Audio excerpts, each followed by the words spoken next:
রাশিয়ার president Vladimir পুতিনকে লক্ষ্য করে ড্রোন হামলা, অল্পের জন্য প্রাণে বাঁচলেন পুতিন। সূত্রের খবর এমনটাই, কিয়েভ থেকে ড্রোন হামলার অভিযোগ উঠছে এখনো পর্যন্ত। সূত্রের খবর আমরা জানতে পারছি কিয়েভ থেকে এই ড্রোন হামলা করা হয়, অভিযোগ এমনটাই। যদিও পুতিন সুরক্ষিত রয়েছেন, ক্রেমলিনের তরফ থেকে এটা জানানো হয়েছে। চরম প্রতিশোধের হুমকি দিয়ে রেখেছে রাশিয়া। ড্রোন হামলার কথা যদিও ইউক্রেন এখনো পর্যন্ত অস্বীকার করেছে, হামলার কথা অস্বীকার করেছেন ইউক্রেনের প্রতিরক্ষা মন্ত্রীর। তাহলে কি তৃতীয় বিশ্বযুদ্ধের আশঙ্কা? এই আশঙ্কা এড়িয়ে যাওয়া যাচ্ছে না। হামলার পর রাশিয়ায় চরম সতর্কতা জারি, অ্যালার্ট অ্যান্টি এয়ার ডিফেন্স সিস্টেমের। নতুন দিকে পরিস্থিতি, পুতিনকে লক্ষ্য করে ড্রোন হামলা। রাশিয়ার প্রেসিডেন্ট ভ্লাদিমির পুতিনকে লক্ষ্য করে ড্রোন হামলা, অল্পের জন্য প্রাণে বেঁচেছেন তিনি। সূত্রের খবর এমনটাই, কিয়েভ থেকে ড্রোন হামলার অভিযোগ। পুতিন সুরক্ষিত রয়েছে জানিয়েছে ক্রেমলিন। আমার সহকর্মী অনিন্দ এই মুহূর্তে আমার সঙ্গে রয়েছেন টেলিফোনে। অনিন্দ, প্রথমেই জানতে চাইবো যে এই যে হামলা, ঠিক কিভাবে বিষয়টি সংঘটিত হয়েছে এখনো পর্যন্ত, এই ড্রোন হামলা সংক্রান্ত আর কি কি তথ্য মিলছে? দেখো, দুটি ড্রোন এসেছিল ক্রেমলিন প্যালেসের উপর। ক্রেমলিন হচ্ছে যেটা হচ্ছে পুতিনের বসবাস, ক্রেমলিন সেটাকে হচ্ছে বসবাস গৃহ, সেটা হচ্ছে ক্রেমলিন প্যালেস। তার উপরে দুটি ড্রোন তো পাওয়া যায়। একটি আনভেরিফাইড ভিডিও আছে, যে ভিডিওতে দেখা যাচ্ছে ধোঁয়া উঠছে, কালো ধোঁয়া। আর সেখানে লোকাল টাইম ভোর 3টের সময় সেই অ্যাটাকটা হয়েছে। যদিও আমরা যেটা জানতে পারছি, রাশিয়ার তরফ থেকে সেই ড্রোনগুলিকে মেরে নামিয়ে দেওয়া হয়েছে। এখন রাশিয়ার দাবি সেই দুটি যে ড্রোন, সেই ড্রোন এসছে কিয়েভ থেকে এবং সেগুলো পাঠানো হয়েছে ভ্লাদিমির পুতিনকে মেরে ফেলার জন্য। যদিও ইউক্রেনের তরফে দাবি করা হয়েছে যে এটা তাদের পাঠানো কোনো ড্রোন নয়, তারা প্রতিরক্ষা খাতে যা যা করার দরকার তা করেছে, কিন্তু অ্যাগ্রেসিভলি এগিয়ে এসে সামনে থেকে কাউকে অ্যাটাক করা, বিশেষ করে একজন রাষ্ট্রপ্রধানকে অ্যাটাক করা, এরকম ঘটনা তারা করেনি। তবে একটা কথা ঠিক, একটি মন্তব্য তারপরে চাঞ্চল্য সৃষ্টি হয়েছে। তার মন্তব্যটি এসছে ক্রেমলিনের তরফ থেকে। তারা বলেছে, আর হাই অ্যালার্ট জারি করার পর, এরপরে রিটালিয়েটরি অ্যাটাক, মানে তার একটা প্রত্যাঘাতী অ্যাটাক, তার যা যা অধিকার তাদের একটা দেশের থাকে, তার সব অধিকার এখন রাশিয়ার থাকবে। আর তাই জন্যই চিন্তা, কি করবে রাশিয়া। একেবারেই তাই। তাহলে এই মুহূর্তে আরো একটা বিষয় গুরুত্বপূর্ণ হয়ে উঠছে অনিন্দ, যে এই বিষয়টি হওয়ার পর যে তাহলে এর ইম্প্যাক্ট কোন জায়গায় কি কি হতে পারে, এই হামলার ইম্প্যাক্ট ঠিক কি কি হতে পারে, কি মনে করছে বিশেষজ্ঞ মহল, কি মনে করছে আন্তর্জাতিক মহল, কি মনে হচ্ছে? দেখো, কিভ হচ্ছে ইউক্রেনের মেন হচ্ছে তোমার ক্যাপিটাল। সেই কিভের আশপাশে পর্যন্ত তারা অ্যাটাক করেছে, কিন্তু কিভ ইটসেলফ সেখানে কিন্তু অ্যাটাক হয়নি। সেখানে বহু রাষ্ট্রপ্রধানরা, পাশ্চাত্যের রাষ্ট্রপ্রধানরা গিয়ে দেখা করেছে। এবার মনে করা হচ্ছে যদি রিটালিয়েটরি অ্যাটাকে যায়, সেক্ষেত্রে কিভেও অ্যাটাক করতে পারে। 1, 2, এমনকি যেখানে জেলেনস্কি থাকে সেই বাড়িতে অ্যাটাক করতে পারে। এবং কি ইনস্টলেশন, যেগুলো ধরো বিদ্যুৎ সরবরাহকারী সংস্থা, মানে যেখানে বিদ্যুৎ জেনারেশন করা হয়, সেই সমস্ত ইনস্টলেশনে অ্যাটাক করতে পারে, যাতে গোটা ইউক্রেন অন্ধকারে ডুবে যায়। একাধিক জিনিস ভাবনা চিন্তার মধ্যে রয়েছে, কিন্তু একটা কথা ঠিক, এই জিনিস যদি আরো এসকেলেট হতে থাকে, তাহলে এই পুরো সাউথ ইস্ট, পুরো এশিয়ার জন্য এটা চিন্তার বিষয়, পুরো বিশ্বের জন্য চিন্তার বিষয়। কারণ কিভ আর রাশিয়ার যুদ্ধে আমরা দেখেছি কিরকম। অনিন্দ, তোমাকে আমি একটু থামাচ্ছি, আমি তোমার কাছে আসবো। এই সঙ্গে আমি টেলিফোনে যোগাযোগ করেছি আন্তর্জাতিক সম্পর্ক বিশেষজ্ঞ সম্পূর্ণা গোস্বামীর সঙ্গে। সম্পূর্ণ, আমি TV9 বাংলা থেকে, স্টুডিও থেকে শুভজিৎ বলছি। আপনার কাছে আমি একটাই বিষয় জানতে চাইব ইনিশিয়ালি, যে এই হামলার ইম্প্যাক্ট কি হতে পারে, কি মনে হচ্ছে, কিভাবে ব্যাখ্যা করবেন? দেখুন, ইম্প্যাক্ট বলতে গেলে এই হামলা বা এই যে কনফ্লিক্টটা, এই কনফ্লিক্টটা কিন্তু লাস্ট 1 বছর ধরে চলছে। আমরা যদি ভুল না করে থাকি, তাহলে এটা লাস্ট ফেব্রুয়ারি মাসে শুরু হয় এই রাশিয়া ইউক্রেনের সমস্যা। এবং অলরেডি কিন্তু আমরা যদি দেখে থাকি যে অয়েল প্রাইস রাইজ থেকে শুরু করে ন্যাচারাল গ্যাসের সংকট, গোটা বিশ্ব জুড়ে যে অর্থনৈতিক রিসেশন, এই সমস্ত কিন্তু মানে সমস্ত কিছুর পেছনে কিন্তু কোথাও গিয়ে রাশিয়া ইউক্রেন ক্রাইসিসটাকে আমরা লিঙ্ক করছি এই অ্যাট প্রেজেন্ট গ্লোবাল পলিটিক্সে। এবং দেখুন, এখনো কিন্তু নেটো ইউক্রেনকে সাহায্য করে যাচ্ছে। এবং এই যে এই যুদ্ধটা মূলত কিন্তু রাশিয়া ভার্সেস নেটো, কোথাও গিয়ে একটা আমরা সেই ঠান্ডা লড়াইয়ের একটা প্রভাব কিন্তু দেখতে পাচ্ছি। এবং সবচাইতে ইম্পর্টেন্ট বা গুরুত্বপূর্ণ বিষয় যেটা, সেটা হচ্ছে, দেখুন, রাশিয়া কিন্তু খুব কনফিডেন্ট। কেন কনফিডেন্ট? বিকজ রাশিয়া জানে যে গোটা ইউরোপিয়ান ইউনিয়ন এবং বিশ্বের অন্যান্য অনেক রাষ্ট্র কিন্তু রাশিয়ার উপর ডিপেন্ডেন্ট করে soil and natural gas, Right. এবং সেই কারণে যে আজকের যে ড্রোন অ্যাটাকটা করা হয়েছে সেটা কিন্তু কোথাও গিয়ে সেই অয়েলের যে ফিল্ড তার কাছাকাছি। তো কোথাও গিয়ে আমার মনে হচ্ছে যে রাশিয়ার এই কনফিডেন্সটাকে ভাঙার একটা পরিকল্পনা চলছে প্রথম বিশ্বের রাষ্ট্রগুলোর তরফ থেকে। নেটো চাইছে যাতে রাশিয়ার এই যে টোটালিটেরিয়ান রিয়াকশনারি যে স্টেচার এবং যেই স্টেচার নিয়ে রাশিয়া কনফিডেন্সের সঙ্গে 1 বছর ধরে এই ক্রাইসিসটাকে জিয়ে রেখেছে, এই কনফিডেন্সটা কোথাও যদি ভাঙা যায়।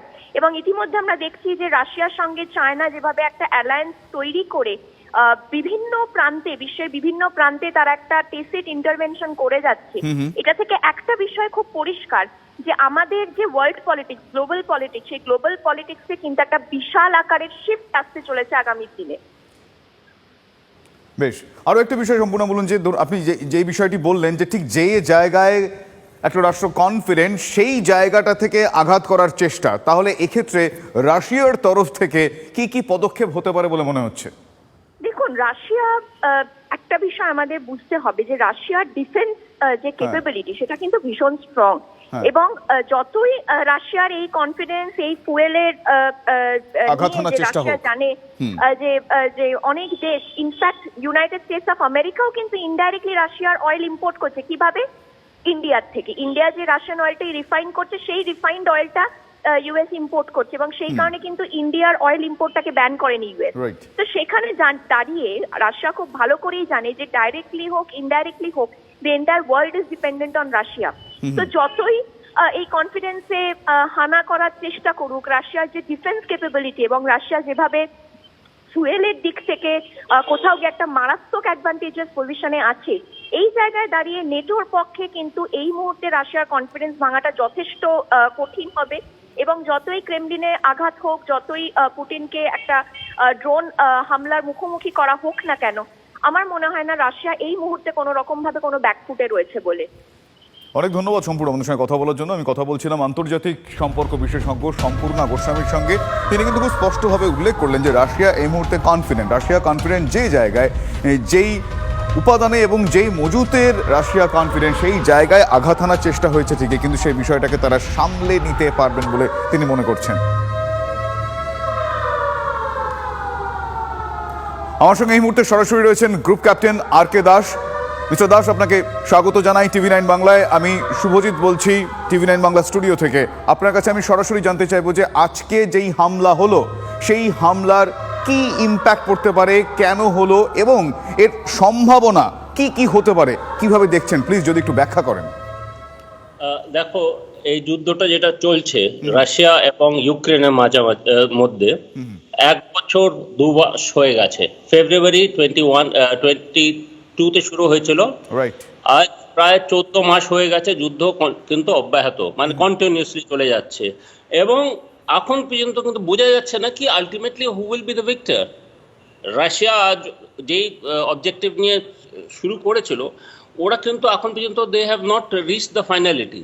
ওরা কিছু জায়গা ডনবাস এরিয়ার এবং সাদার্ন ইউক্রেনের কিছু জায়গা নিতে পেরেছে, কিন্তু তার আর এগোতে পারেনি। সিমিলারলি ইউক্রেনও কিন্তু দে হ্যাভ লস্ট, ওদের প্রচুর ধ্বংস হয়েছে, শহর ধ্বংস হয়ে গেছে, দের ইকোনমি ইজ ইন ডোলড্রামস। এইবার যুদ্ধটা কি এইভাবেই কন্টিনিউ করবে? কোথাও তো একটা আটকাতে হবে, কোথাও তো একটা থামতে হবে। Now what is the way out? Either, কারণ কি দুজন ইম্পর্টেন্ট প্লেয়ার্স এখানে, এক হচ্ছে মিস্টার পুতিন, রাশিয়ান প্রেসিডেন্ট, আর আরেক হচ্ছে mister Zelensky. Mister Zelensky is one such a person যে নাকি দুটো বিশ্ব পাওয়ারকে অলমোস্ট থার্ড ওয়ার্ল্ড ওয়ারের কাছে নিয়ে এসছে। One individual who has brought 2 super powers almost to the brink of world war 3। And mister Putin যখন এই পদক্ষেপ নিয়েছে আক্রমণ করার, এখন আর সে পিছোতে পারে না। So somebody has to give way. তো এই যে অ্যাটাকটা হয়েছে, it is most likely at the abatement of USA.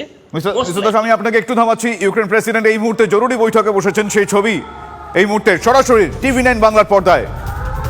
সরাসরি এই মুহূর্তে জরুরি বৈঠকে বসেছেন প্রেসিডেন্ট, সেই ছবি আপনাদের দেখাচ্ছি। গ্লোবাল এক্সক্লুসিভ সেই ছবি আপনারা দেখছেন TV9 বাংলার পর্দায়।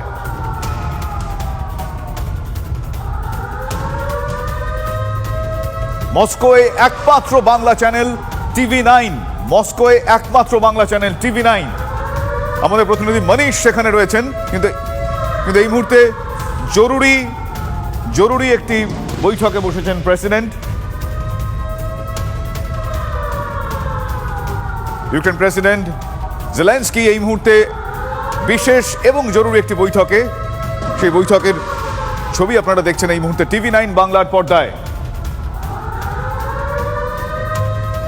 আমার সহকর্মী মনীষ, TV9 বাংলা একমাত্র মস্কোয়, আমার সহকর্মী মনীষ কি প্রতিবেদন পাঠিয়েছেন একবার দেখাই আপনাদের। सबसे बड़ी बात है कि TV9 की टीम इस वक्त रूस की सरजमी पर मौजूद है और रूस की सरजमी पर मौजूद होकर इस वक्त हम आपको TV9 बांग्ला के दर्शकों को दुनिया भर की सबसे बड़ी खबर बता रहे हैं। और बड़ी खबर यह है कि रूस के राष्ट्रपति व्लादिमीर पुतिन पर जानलेवा हमला हुआ, क्रेमलिन पर ड्रोन से अटैक किए गए। आज अर्ली मॉर्निंग यानी कि जिस वक्त भारत में सूर्योदय हो रहा था, ठीक उसी वक्त क्रेमलिन पर 2 ड्रोन आए और 2 ड्रोन के जरिए क्रेमलिन पर अटैक किया गया। मकसद था पुतिन को जान से मारने की कोशिश करना। हालांकि ठीक उसी वक्त क्रेमलिन पर जो तैनात सिक्योरिटी और मिलिट्री के लोग थे, उन्होंने इलेक्ट्रॉनिक रडार सिस्टम के जरिए उन ड्रोन को मार गिराया। पुतिन इंजर्ड नहीं हुए, लेकिन अब तक की सबसे बड़ी खबर यही है कि पुतिन पर ड्रोन से मारने की कोशिश की गई है और इसलिए क्रेमलिन की तरफ से कहा गया है कि पुतिन पर मारने की साजिश थी, हम उसका बदला लेंगे, अपने समय के हिसाब से हम इसका बदला लेंगे। ये हमला निश्चित तौर पर यूक्रेन के राष्ट्रपति जेलेंस्की के लिए एक बड़ी मुसीबत हो सकती है, क्योंकि इसके बाद रूस इसका बदला भयानक तरीके से लेगा। अपने आप में ही ये बहुत बड़ी बात है कि पुतिन पर हमला हुआ, पुतिन घायल नहीं हुए। ये बात जब क्रेमलिन ने अपनी तरफ से स्वीकार की है, तो आप समझ सकते हैं कि इसके बाद बस कयामत होगी। और इसीलिए रूस में अब रिएक्शन भी आ रहे हैं। रूस की तरफ से कहा जा रहा है कि इसके बाद अब यूक्रेन में भयानक तबाही होगी, और वो तबाही किस रूप में आएगी ये किसी को नहीं पता। क्या जेलेंस्की पर जानलेवा अटैक होगा, क्या जेलेंस्की को मारा जाएगा, या फिर कीव पर भयानक हमला होगा, क्योंकि उन्होंने रूस के अस्तित्व पर सवाल किया।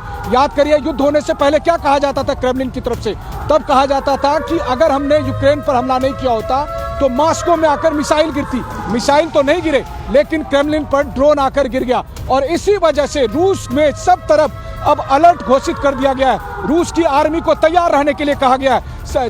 तमाम मोर्चे पर इस वक्त रूस के तमाम बटालियन को, रूस की आर्मी को इस वक्त तैयार किया गया है। আপনারা শুনলেন আমার সহকর্মী মনীষ মস্কো থেকে সরাসরি সেই প্রতিবেদন পাঠালেন। এই মুহূর্তে একটা গুরুত্বপূর্ণ আপডেট আপনাদের দিয়ে রাখি। রাশিয়ার তরফ থেকে জানানো হয়েছে যেই ড্রোন দুটি মারফত হামলা চালানো হয়, সেই ড্রোন দুটিকে তারা নামাতে সক্ষম হয়েছেন। এখন প্রশ্ন হলো, এরপর রাশিয়ার তরফ থেকে কি পদক্ষেপ করা হবে, তারা কোন পথে বিষয়টি এগিয়ে নিয়ে যাবেন, তাদের তরফ থেকে কি ধরনের, আদৌ কি তাদের তরফ থেকে হানা সংগঠিত হবে, এ প্রশ্নের উত্তর আমাদের কাছে নেই।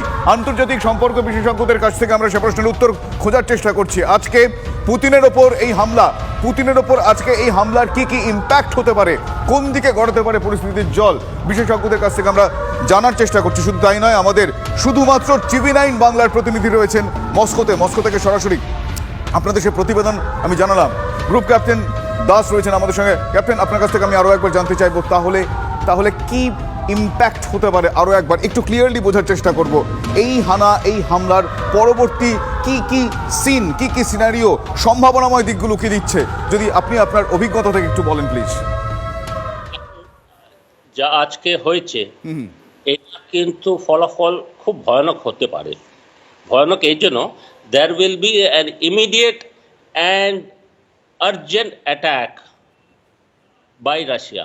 রাশিয়া কিন্তু এটা ছেড়ে দেবে না, এবং ওরা এমন একটা শিক্ষা দিতে চেষ্টা করবে ইউক্রেনকে, which could be tremendous loss of life, কিংবা জেলেন্সকির উপরে নিজেও হামলা হতে পারে। তো ওরা কিন্তু এটার একটা প্রতিঘাত, একটা হামলা নেবে, এবং সেতে ইট কুড এসকেলেট। যে এখন একটা স্টেটাস কো হয়ে রয়েছে যুদ্ধটা, কিন্তু সাডেন এটা একটা প্রভোকেশন হওয়াতে it could escalate and go spiral out. তো এই যে আজকে যে অ্যাটাকটা হয়েছে, যদিও এটা নিষ্ফল হয়ে গেছে, দুটোই ড্রোনকে ওরা ধ্বংস করতে পেরেছে। বাট যে অডাসিটি, যেটাকে আস্পর্ধা বলা হয়, যে অডাসিটি দেখানো হয়েছে ফ্রম ইউক্রেন সাইড, সেটা কিন্তু রাশিয়া ছেড়ে দেবে না। So they will escalate and they will take an immediate action which could go beyond, এটা স্পাইরাল হতে মানে তাদের তরফ থেকে জরুরি অ্যাকশন নেওয়া হতে পারে। কিন্তু কিছুক্ষণ আগে আমরাও দর্শকদের দেখালাম ভলোদিমির জেলেনস্কি তিনি জরুরি বৈঠক করলেন। তিনি আজকে এই জরুরি বৈঠক করে মূলত কোন কোন বিষয়গুলো আজকে আলোকপাত করতে পারে কি মনে হয় আপনার? আর শুনতে পাচ্ছেন? ইভেসিভ ডিফেন্সিভ অ্যাকশন, কিন্তু ওরা জানে কি ওদের এটা নিষ্ফল হয়েছে। ইউক্রেন ইজ নাও সামনে এসে গেছে কি ইউক্রেন অ্যাটাকটা চালিয়েছে, তো রাশিয়া এটা প্রতিঘাত অ্যাকশন নেবে। তো to take immediate evasive action, defensive action কি কি করার দরকার, সেই যে তার জন্য এই বুঝতে পেরেছি। Thank you very much. এই মুহূর্তে আরো একটি গুরুত্বপূর্ণ আপডেট আপনাদের বলবো। ক্রাসনোদান একটি তেলের ডিপোয় আরো একটি ড্রোন হামলার কথা জানতে পারা যাচ্ছে। ফলে এই মুহূর্তে এখনো পর্যন্ত তিনটি ড্রোন হামলা রাশিয়ায় আরো একটি ড্রোন হামলার খবর পাওয়া যাচ্ছে। ক্রাসনোদানে তেলের ডিপোর কাছে ড্রোন হামলা এই মুহূর্তে এখনো সর্বশেষ পাওয়া খবর অনুযায়ী মোট 3টি ড্রোন হামলা। কড়া প্রত্যাঘাতে প্রস্তুত রাশিয়া। অন্যতম আপডেট, কিয়েভের দিকে ডেস্ট্রয়ার মোতায়েন।